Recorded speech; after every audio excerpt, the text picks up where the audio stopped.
Welcome to Ecclesia Principles, a biblical strategy for believers to engage in God's design for government with Ray Eppard. Hello, good to talk to you again today.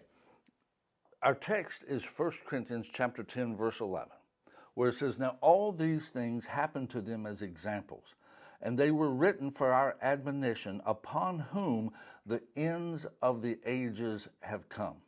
The Old Testament stories are examples to us, and they admonish us to do things and to not do things. And with this, today I want to talk about Nehemiah, because so often when we look, especially to the Old Testament, we look for these deeper meanings. And that's fine. There are deeper meanings there. There's truth that we can plummet and dive into.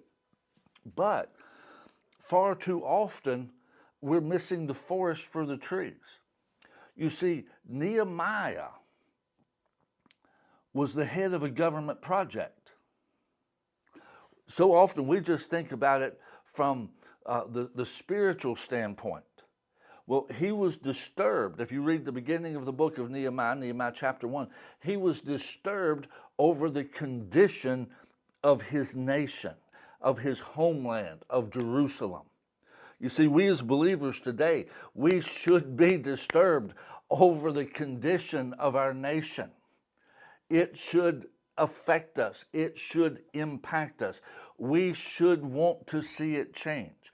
And just like Nehemiah, who approached the king, he approached the king.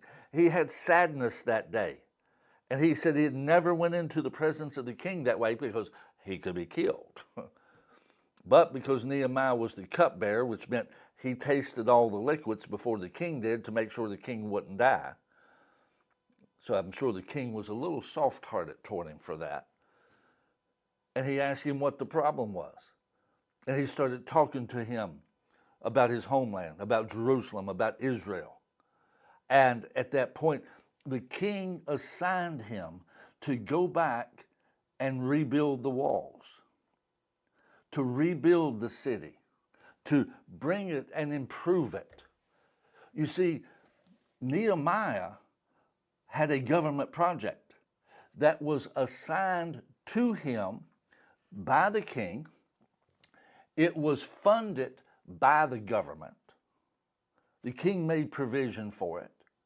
And you see, all of that is right there, but so often we're looking for all these other little things that we miss some of the truth. See, Nehemiah was a godly man.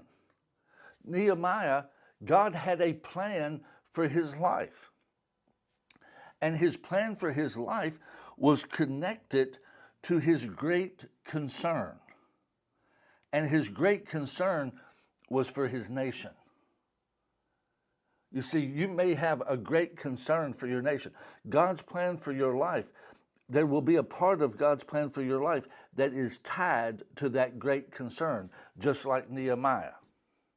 But so often, we only want to deal with what I call the redemptive mandate, preach the gospel to every creature, but we fail to keep the original mandate, which is to cultivate and protect the garden that God has given us. Our nation is a part of the garden that God has given us. Nehemiah understood that. He was concerned about the state of his nation, and he sought to do something. When the king asked him about it, Nehemiah just rattled off information. He had already developed a plan. He was ready for the moment. Those are lessons that we should learn. God has a plan for you. If you have a concern for the nation, you ought to start developing a plan for what could fix it, what could help, how you could be a part of that. And then let God open the doors. God bless you. Have a great day. Follow us on YouTube and Facebook on our Ray Eppard pages. This program was brought to you by Victory Worship Center and World Outreach. Services Sunday 9 o'clock and 11 o'clock, 200 Hammond Lane, Stanton, Virginia.